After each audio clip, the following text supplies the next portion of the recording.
Mund të përmendim këtu që Dukati është një nga fshatra që ka një nga shkollat më të hershme të drejtën e Vlorës.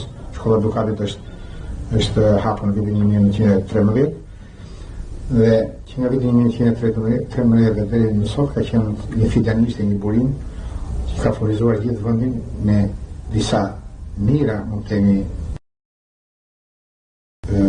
njerëz me të arsimuar me shkolla lartë, për eksaktësi mund të themi që Dukati ka rreth 1100 njerëz të arsimuar me shkolla lartë, fushat që sot operojnë fusha ndryshme të arsimit, të shkencës, të kulturës, të ekonomisë, të artë e kështu me radhë.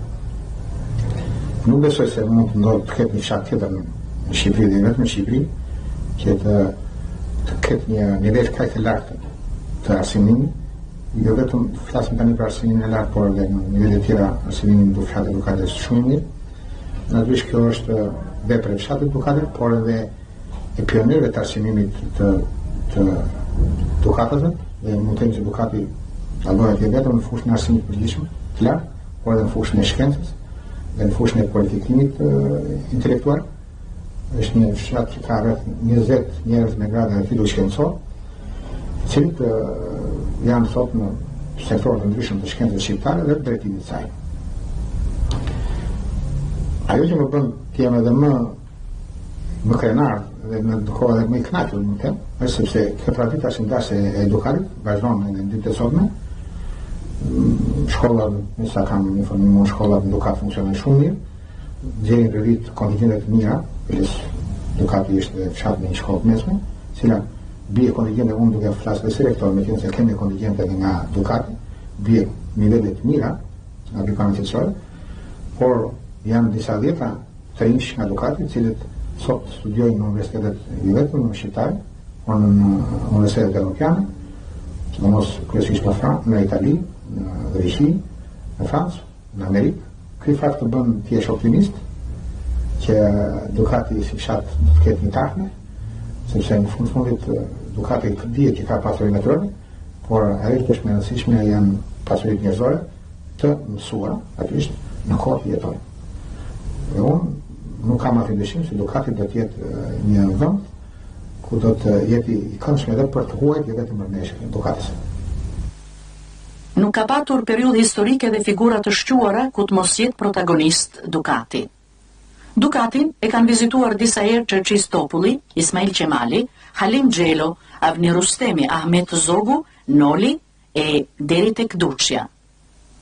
Historia e Dukatit është një det i thellë, si vetë deti jon, e mbushur me ngjarje dhe personazhe protagoniste të historisë së Shqipërisë në të gjitha fushat e jetës. Kjo nuk është rasti. Kjo ka të bëjë me genin e fshatit ton, i cili është një gen i klasit lartë, me intelekt, me kulturë, mikpritës, dhe mikpritja është kulturë. Dhe në fshatin ton, çdo gjë rrezaton mirësi, rrezaton kulturë, ka dhe ironi, prapë është e pëlqyeshme, se është brenda natyrës fshatit ton. Unë në 1976 kam inskenuar Çajopin 14 vjeç Londër dhe pas vdekjes. Veçanërisht 14 vjeç Londër më kujtonte fëmijërinë time në fshatin tim. Dhe mendoj që ato kanë qenë dhe të regjistruara, për fat keq nuk i kam. Kanë qenë produkt i jetës së fshatit tim, sepse zagoria me Dukatin çuditërisht për sa përket zakoneve ka afëri. Tjetra, dashuria për fshatin nuk shuhet për një arsye të thjeshtë. Fëmijëria është pjesa më e bukur e jetës së njeriu. Dhe krijimtaria është produkt i jetës së fëmijërisë, sepse është pjesa më e bukur e jetës së njeriu, sepse është pa censurë. Lidhet me fshatin gjithkush i ndërton vetë. Kto një lidhje shpirtërore, nuk bën me udhër.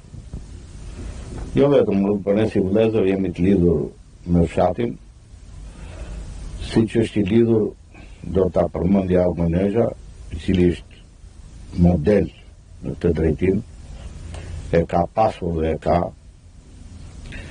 Kjo është një shenjë modestie dhe thjeshtësie.